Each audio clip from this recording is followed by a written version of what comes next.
And we're starting with this. This is the view of the sky above the eastern Ukrainian city of Slavyansk last night. Its residents woke up to what they claim were incendiary bombs being dropped on their heads.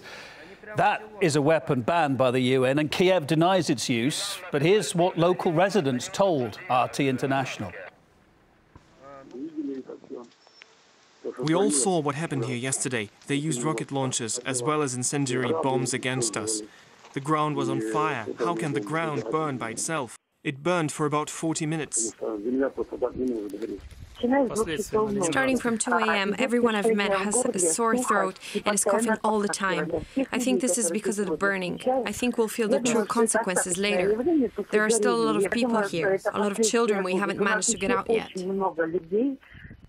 I spoke to Charles Shoebridge. He's a former army and intelligence officer. He says this attack bears all the signs of white phosphorus use. I've seen the video, I've looked at it closely.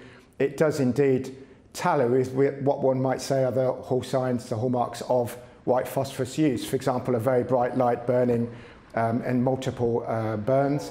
Coming down from the sky, it's an airburst weapon that's been used, such as a mortar or perhaps from an aircraft. And then, of course, again, the telltale still burning in videos that I've seen in the daytime, showing actually this very telltale white grey smoke. So white phosphorus being used, it's an alarming development. Of course, it needn't necessarily be illegal, but it depends on the usage concerned. And that's exactly why, of course, Lavrov and indeed others, and indeed people even from the West should be, even if they haven't so far, should be calling for a proper and full investigation of this incident to prevent it escalating. Slavyansk itself is, of course, an industrial city with a population of over 100,000 people. It's been a focal point of the government's crackdown on dissent. It's been under regular artillery fire for weeks now. Russia submitted a resolution to the UN Security Council calling for an end to the violence and an investigation into the use, maybe, of banned weapons here. It calls on all the parties to refrain from actions endangering the lives and security of the civilian population, civilian infrastructure, and humanitarian goods. It calls on them to immediately end violence and agree to a sustained ceasefire. In fact, we also have a reference, a new disturbing phenomenon.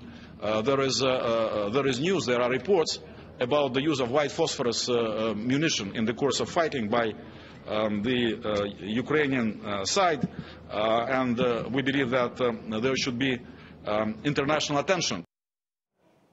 Charles Shoebridge again, describing for us the dangers of white phosphorus.